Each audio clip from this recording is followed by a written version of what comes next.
യേശുവിൽ ഏറ്റവും പ്രിയപ്പെട്ടവരെ, നിങ്ങളെ വളരെ സന്തോഷത്തോടും പ്രാർത്ഥനയോടും കൂടെ സ്വീകരിക്കുന്നു. നല്ലൊരു നോമ്പുകാലം നിങ്ങൾക്ക് ആശംസിച്ച് പ്രാർത്ഥിക്കുന്നു. ദൈവത്തിൻ്റെ എല്ലാ നന്മകളാലും അനുഗ്രഹങ്ങളാലും ദൈവം നമ്മെ അനുഗ്രഹിക്കട്ടെ എന്നാണ് പ്രാർത്ഥിക്കുന്നത്. സന്തോഷമായിട്ടിരിക്കാം, സമാധാനത്തോടെ ആയിരിക്കാം. ദൈവത്തിൻ്റെ വചനം ഇന്ന് കേൾക്കാൻ നമുക്ക് നന്നായിട്ടൊന്നൊരുങ്ങാം. ശരീരത്തെ, മനസ്സിനെ, ആത്മാവിനെ നമുക്കൊന്നൊരുക്കാം. ദൈവം എല്ലാവരെയും സമൃദ്ധമായിട്ട് അനുഗ്രഹിക്കും. ഇന്ന് വചനം കേൾക്കുന്ന ഓരോരുത്തർക്കും വേണ്ടി പ്രാർത്ഥിക്കുന്നു. ആദ്യമായിട്ട് കേൾക്കുമായിരിക്കാം, ഇന്ന് ആദ്യമായിട്ടായിരിക്കും ശ്രദ്ധിക്കുന്നത്. ഈ വചനം കേൾക്കുന്ന നിനക്ക്, നിങ്ങളുടെ കുടുംബത്തിന് ഒരു സന്തോഷം മാത്രമല്ല, ഒരു ദൈവാനുഗ്രഹം ഉണ്ടാകട്ടെ. അനുഭവിക്കാൻ കഴിയത്തക്ക വിധം ഒരു ദൈവികമായൊരു സമാധാനം ഉണ്ടാകട്ടെ എന്നൊക്കെ പ്രാർത്ഥിക്കുവാണ്. പ്രതീക്ഷയോടെ, പ്രാർത്ഥനയോടെ നമുക്കായിരിക്കാം. ഓരോ വചനത്തിലൂടെയും ദൈവം എന്നോട് സംസാരിക്കുന്നു, ദൈവം എൻ്റെ ജീവിതത്തിൽ ഇടപെടുന്നു. പ്രിയപ്പെട്ടവരെ, ഈ വചനം കേൾക്കുമ്പോൾ ലോകം അറിയണം, നമ്മുടെ പ്രിയപ്പെട്ടവർ അറിയണം, നമ്മൾ അറിയണം, ദൈവവചനത്തിലൂടെ ഇന്നും ദൈവം സംസാരിക്കുന്നുവെന്നും ദൈവവചനത്തിലൂടെ ദൈവം ഇന്നും പ്രവർത്തിക്കുന്നുവെന്ന് ലോകം അറിയാൻ, നമ്മുടെ പ്രിയപ്പെട്ടവരറിയാൻ, നമ്മുടെ ദേശത്തുള്ളവരറിയാൻ ഇടവരണം.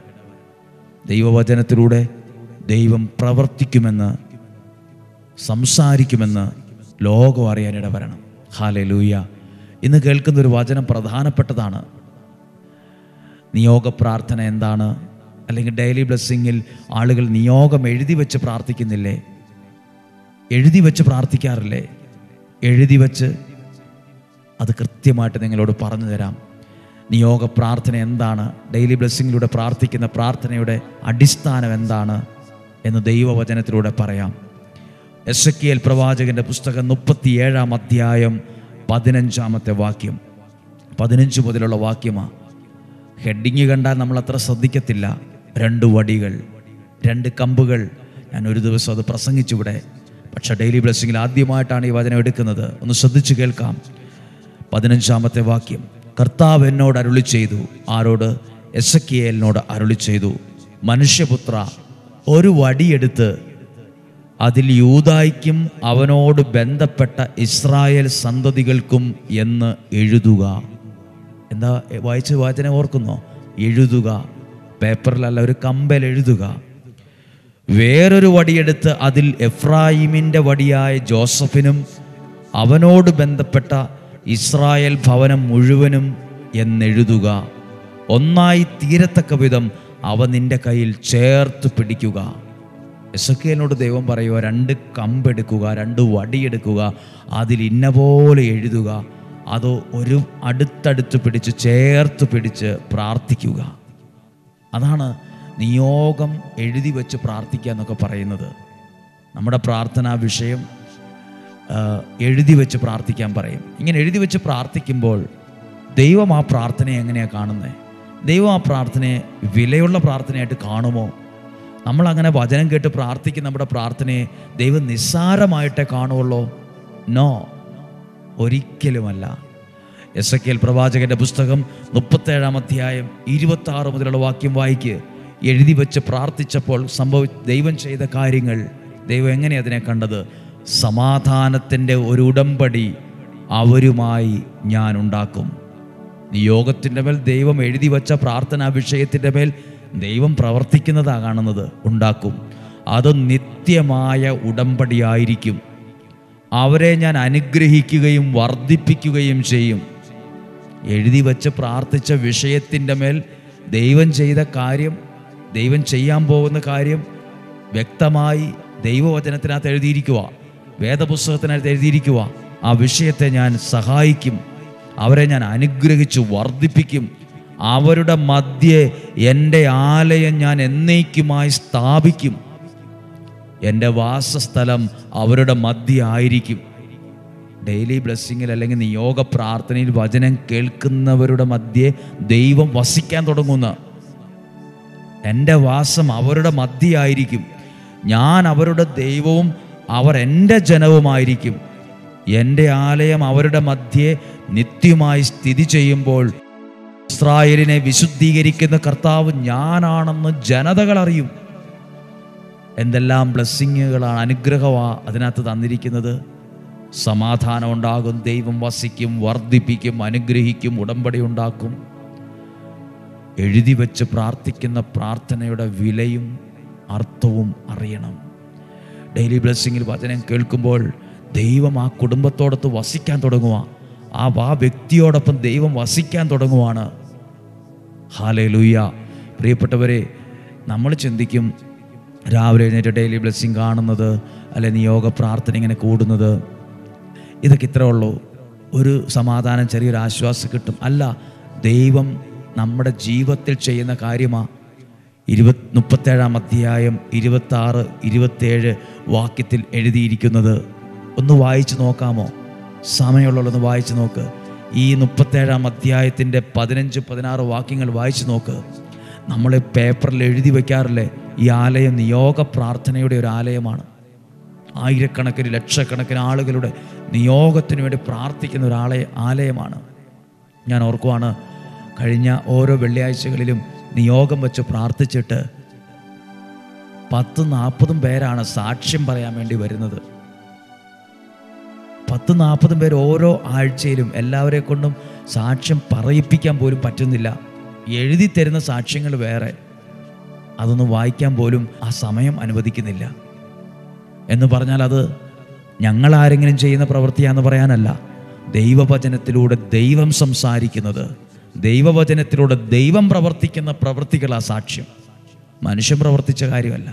ഞങ്ങൾ ദൈവത്തിൻ്റെ കരങ്ങളിലെ എളിയ നിസ്സാര ഉപകരണങ്ങൾ മാത്രമാണ്, ഒരു ഇൻസ്ട്രുമെൻ്റ് മാത്രമാണ്. ശ്രദ്ധിക്കുക, നമ്മൾ പ്രാർത്ഥിക്കുന്ന പ്രാർത്ഥന, ഇവിടെ ആരൊക്കെ വന്നിട്ടുണ്ട്? നിങ്ങളുടെ നിയോഗങ്ങൾ ഇന്നും ഈ ആലയത്തിലുണ്ട്. ഇവിടെ നിന്ന് കിട്ടിയ ഒരു നിയോഗ പ്രാർത്ഥന കൊന്തയൊക്കെ ഉണ്ടാവും. അതിൽ ഒരു കാശുരൂപമുണ്ട്, അതിലൊരു മുത്തുണ്ട്, ബാക്കി 33 മുത്തുകൾ ചേർന്ന ഒരു മാലയാണ്. അതിൻ്റെ ആ ഒരു മുത്തിൻ്റെ സ്ഥാനത്ത്, ആ ഒരു മുത്ത് മാത്രമുള്ള ആ കാശുരൂപൻ്റെ അടുത്തുള്ള സ്ഥാനത്ത്, ആ മണിയിൽ നമ്മൾ അന്ന് കേൾക്കുന്ന വചനം പറയണം. എന്നിട്ട് 33 പ്രാവശ്യം നിയോഗ പ്രാർത്ഥന ചൊല്ലി പ്രാർത്ഥിക്കുന്ന ഒരുപാട് പേരിലേക്ക് അനുഗ്രഹങ്ങൾ ലഭിക്കുന്നുണ്ട്. കൽക്കുരിശിൽ എണ്ണയൊഴിച്ച് പ്രാർത്ഥിക്കുന്നവരുണ്ട്. യൂദാശ്ലീഹയുടെ മാധ്യസ്ഥതയിൽ നിയോഗം സമർപ്പിച്ച് പ്രാർത്ഥിക്കുന്നവരുണ്ട്. ദൈവം ഓരോ വിധത്തിൽ ഈ ആലയത്തിൽ വരുന്നവരെ അനുഗ്രഹിക്കുന്നത് കാണുന്നതിൽ ഒരുപാട് സന്തോഷമുണ്ട്. ദൈവത്തിന് മഹത്വം നൽകുകയാണ്. ഇന്ന് കേട്ട വചനം മറക്കരുത്. എഴുതി വെച്ച് പ്രാർത്ഥിച്ചപ്പോൾ ദൈവം അവരുടെ മധ്യ വസിക്കാൻ തുടങ്ങി. ദൈവം അവരുടെ ഉടമ്പടി ഉണ്ടാക്കി, സമാധാനമുണ്ടായി, ഐക്യമുണ്ടായി, അനുഗ്രഹിച്ചു, വർദ്ധിപ്പിച്ചു. എന്തെല്ലാം അനുഗ്രഹങ്ങളാണ് അക്കമിട്ട് എഴുതി വച്ചിരിക്കുന്നത്. പ്രിയരെ, സ്നേഹമുള്ളവരെ, നമുക്കും ഇതുപോലെ പ്രാർത്ഥിക്കാൻ തയ്യാറാകാം. ഈ ദിവസം അനുഗ്രഹമാകട്ടെ. നിങ്ങൾക്ക് വേണ്ടി പ്രാർത്ഥിക്കുന്നു. ഇന്ന് ഉച്ച കഴിഞ്ഞ് 2 മണി മുതൽ കുരിശിൻ്റെ വഴി ആരംഭിച്ച് പ്രാർത്ഥന തുടങ്ങുകയാണ്. 10 മണിയോടുകൂടെ കൗൺസിലിംഗ് ആരംഭിക്കും. 9 മണിക്ക് ദിവികാരുണ്യം വെച്ച് വന്നിട്ടുള്ളവർക്ക് നിർദ്ദേശങ്ങൾ നൽകും. ഔദ്യോഗിക പ്രാർത്ഥനകളൊക്കെ ഉച്ച കഴിഞ്ഞ് ആരംഭിക്കുകയുള്ളൂ. 4 മണിക്ക് ശേഷം നമ്മൾ വിശുദ്ധ കുർബാന, വിശുദ്ധ യൂദാശ്ലീഹയുടെ നൊവേന. ഇന്ന് വൈകുന്നേരം ഇന്ത്യൻ സമയം 7 മണി മുതൽ വിശുദ്ധ യൂദാശ്ലീഹയുടെ മാധ്യസ്ഥതയിൽ 9 ദിവസത്തേക്ക് അടുത്ത വെള്ളിയാഴ്ച അവസാനിക്കുന്ന രീതിയിൽ ഇന്ത്യൻ സമയം വൈകുന്നേരം 7 മണിക്ക് നൊവേന ചൊല്ലി പ്രാർത്ഥിക്കുക. 9 ദിവസം സാധ്യമായവർക്ക് പങ്കെടുക്കാം. ദൈവം നിങ്ങളെ അനുഗ്രഹിക്കട്ടെ. ഈശോയുടെ നല്ല ആശീർവാദം നമുക്ക് സ്വീകരിക്കാം. നമ്മുടെ കർത്താവ് ഈശോ മിശിഹായുടെ കൃപയും പിതാവായ ദൈവത്തിൻ്റെ സ്നേഹവും പരിശുദ്ധാത്മാവിൻ്റെ സഹവാസവും നിങ്ങളോടുകൂടെ ഉണ്ടായിരിക്കട്ടെ, നിങ്ങളുടെ കുടുംബത്തിൽ ഉണ്ടായിരിക്കട്ടെ. നല്ലൊരു നോമ്പുകാലമായിരിക്കട്ടെ. രോഗങ്ങളിൽ നിന്നും, അപകടത്തിൽ നിന്നും, ദുർമരണത്തിൽ നിന്നും, മൂപ്പെത്താത്ത മരണത്തിൽ നിന്നും, എല്ലാ വിധത്തിലുള്ള ചതികളിൽ നിന്നും, വഞ്ചനകളിൽ നിന്നും, നിരാശയിൽ നിന്നും, കുറ്റബോധത്തിൽ നിന്നും, മന്ത്രവാദത്തിൻ്റെ, കൂടോത്രത്തിൻ്റെ, ക്ഷുദ്രപ്രയോഗങ്ങളുടെയോ തിന്മയുടെ സ്വാധീനങ്ങളിൽ ഞങ്ങളെ അങ്ങ് സംരക്ഷിക്കണമേ. ദീർഘായുസ്സും ആരോഗ്യവും സന്തോഷവും സമ്പത്തും ഐശ്വര്യവും ദൈവം അനുവദിച്ച് നൽകുന്ന നന്മകളും ഞങ്ങൾക്കെന്നും ഉണ്ടാകട്ടെ.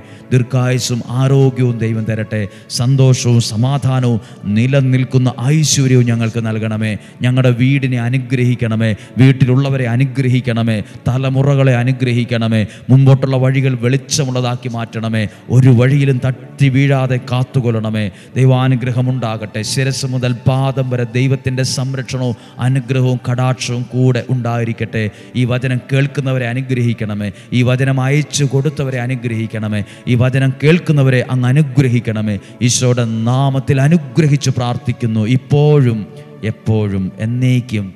ആമേൻ. ദൈവം നിങ്ങളെ സമർത്ഥമായിട്ട് അനുഗ്രഹിക്കും. നല്ലൊരു ദിവസമായിരിക്കും. ഇന്ന് കേട്ട വചനത്തോടൊപ്പം നമ്മൾ പ്രാർത്ഥിക്കുന്നുണ്ട്.